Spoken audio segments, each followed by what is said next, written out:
तीसरी सत्यनारायण व्रत कथा दूसरा अध्याय। सुज्जी बोले, हे ऋषियों, जिसने पहले समय में इस व्रत को किया है उसका इतिहास कहता हूँ, ध्यान से सुनो। सुंदर काशीपुरी नगरी में एक अत्यंत निर्धन ब्राह्मण रहता था। वह भूख और प्यास से बेचैन हुआ नित्य ही पृथ्वी पर घूमता था। ब्राह्मणों से प्रेम करने वाले भगवान ने ब्राह्मण को दुखी देखकर बूढ़े ब्राह्मण का रूप धर उसके पास जा आदर के साथ पूछा, हे विप्र, नित्य दुखी हुआ पृथ्वी पर क्यों घूमता है?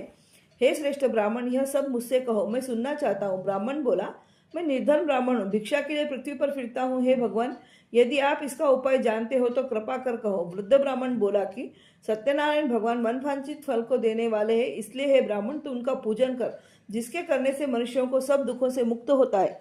ब्राह्मण को व्रत का सारा विधान बतलाकर बूढ़े ब्राह्मण का रूप धारण करने वाले सत्यनारायण भगवान अंतर्ध्यान हो गए।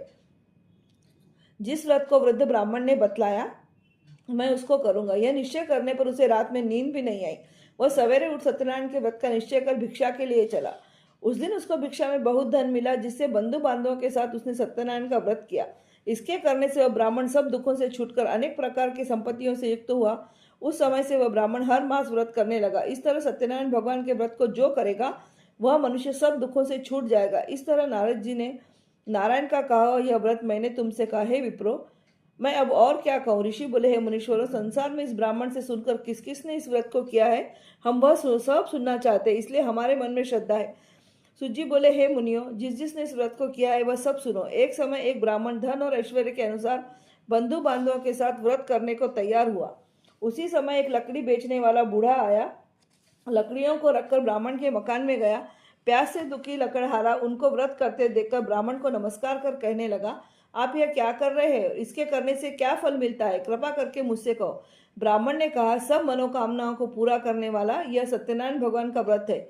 इसकी कृपा से मेरे यहाँ धन धान्य आदि की वृद्धि हुई है। ब्राह्मण से इस व्रत के बारे में जानकर लकड़हारा बहुत प्रसन्न हुआ।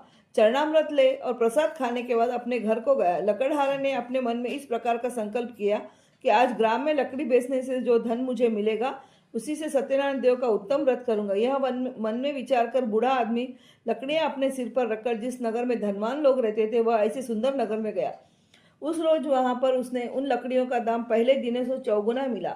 तब वह बूढ़ा लकड़हारा दाम ले और अति प्रसन्न होकर पक्के केले की पूरी, शक्कर, घी, दुग्ध, दही और गेहूं का चून इत्यादि सत्यनारायण भगवान के व्रत की कुल सामग्रियों को लेकर अपने घर गया। फिर उसने अपने भाइयों को बुलाकर विधि के साथ भगवान जी का पूजन और व्रत किया। उस व्रत के प्रभाव से वह बूढ़ा लकड़हारा धन पुत्र आदि से युक्त हुआ और संसार के समस्त सुख भोगकर वैकुंठ को चला गया। दूसरा अध्याय समाप्त। बोलो सत्यनारायण भगवान की जय।